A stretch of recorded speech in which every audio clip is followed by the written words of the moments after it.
اصحاب کہف۔ اصحاب کہف کس کو کہتے ہیں؟ اصحاب کہف کے معنی ہیں دوستو غار والے کے۔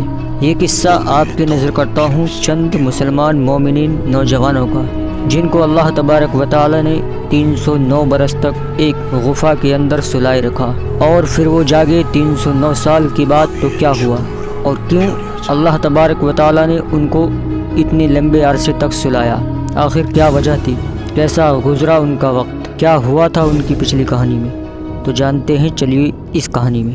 السلام علیکم دوستو، شروع کرتا ہوں اللہ کے نام سے جو دلوں کے راز کو خوب جاننے والا ہے۔ اصحاب کہف کے معنی غار والے کے ہیں۔ یہ چند سچے مومنین نوجوان بچوں کا قصہ ہے جس کو قرآن پاک میں سورہ کہف میں بیان کیا گیا ہے۔ آج سے سینکڑوں برس پہلے کسی ملک میں ایک مشرک اور ظالم بادشاہ تھا۔ وہ خود بھی اللہ کو چھوڑ کر بتوں کی پوجا کرتا تھا اور دوسروں کو بھی بتوں کی پوجا کا حکم دیتا تھا، اور جو ایسا نہیں کرتا تھا اس کو سخت سزائیں دیتا تھا۔ اس کی سلطنت میں کچھ نوجوان بچے جن کی تعداد تقریباً 7 تھی، اللہ نے ان کو سیدھا راستہ دکھایا۔ یہ اللہ کو مانتے اور بتوں کو پوجنے کو برا سمجھتے تھے۔ ان کے ماں باپ نے ان کو بہت سمجھایا کہ بادشاہ کو اگر خبر ہو گئی تو قتل کرا دے گا، لیکن ان بچوں کے دل میں اللہ کی محبت گھر کر گئی تھی، ماں باپ کی بھی نہیں سنی اور اللہ کی تعریف علانیہ کرنے لگے۔ آخر ایک دن بادشاہ کو خبر پہنچ گئی۔ لڑکے ڈر کی وجہ سے ایک پہاڑ کے غار میں جا کر چھپ گئے۔ ان کے ساتھ ان کا کتا بھی تھا، وہ بھی ساتھ چلا گیا۔ تو دوستو، جب کوئی شخص اللہ کا ہو جاتا ہے تو اللہ بھی اس کی مدد کرتا ہے۔ جب یہ غار میں پہنچے تو اللہ تعالیٰ نے ان کو سلا دیا اور کتا غار کے منہ پر بیٹھ گیا، اس کو بھی اللہ تعالیٰ نے سلا دیا۔ اللہ تعالیٰ نے اپنی نشانی اور لوگوں کو اپنی قدرت دکھانے کے لیے 300 سال تک سلائے رکھا۔ اس عرصے میں پتہ نہیں کتنے بادشاہ ختم ہو گئے، زمانہ بدل گیا، لوگ بدل گئے۔ 300 سال بعد اللہ تعالیٰ نے ان کو تھوڑی دیر کے لیے جگایا۔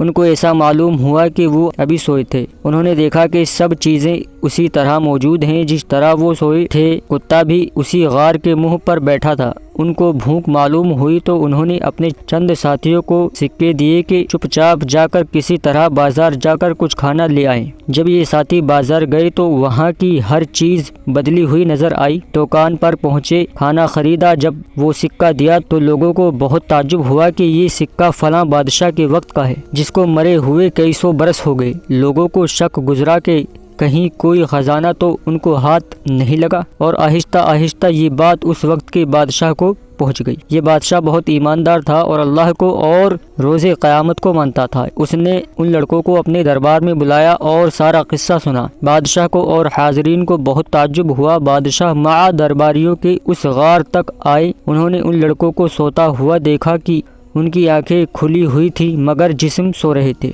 بادشاہ اور ان کے درباریوں پر ایک وحشت طاری ہو گئی اور واپس چلے آئے۔ یہ لڑکے جو کھانا لینے آئے تھے غار میں داخل ہوتے ہی اپنے ساتھیوں کے ساتھ مل کر سو گئے۔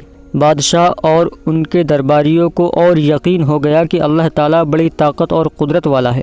مرنے کے بعد وہ اسی طرح زندہ کرے گا جس طرح ان غار والوں کو کیا ہے۔ یہ لوگ اسی غار میں قیامت تک سوتے رہیں گے دوستو۔ تو پیارے دوستو، اس واقعے سے اللہ تعالیٰ نے ہم کو بتایا کہ وہ اپنے ماننے والوں کی حفاظت کرتا ہے، ظالموں سے نجات کی ایسی صورتیں پیدا کرتا ہے جو کسی انسان کے وہم و گمان میں بھی نہیں آ سکتی۔ ہم کو یہ بھی سبق ملتا ہے کہ جس شخص میں اللہ تعالیٰ کی محبت پیدا ہو جاتی ہے وہ کسی بڑے سے بڑے بادشاہ سے بھی نہیں ڈرتا۔ تو آئیے ہم سب بھی اللہ سے محبت کریں اور یقین پیدا کریں کہ ہر کام اسی سے ہوتا ہے، اور جو کچھ ہوتا ہے اور جو کچھ ہم دنیا میں اچھا یا برا کام کریں گے قیامت کے روز ہم کو اس کا بدلہ ملے گا۔ تو پیارے دوستو، یہ تو تھی اصحاب کہف کی کہانی جو میں نے آپ تک پہنچائی۔ اگر کہانی پسند آئی ہو تو ویڈیو کو لائک ضرور کر دیں، اور چینل پر اگر نئے ہوں تو چینل کو لازم سبسکرائب کریں۔ پھر ملتا ہوں کسی نئی ویڈیو کے ساتھ، کسی نئے واقعے، نئی کہانی کے ساتھ۔ تب تک کے لیے اجازت دیجیے۔ خدا حافظ۔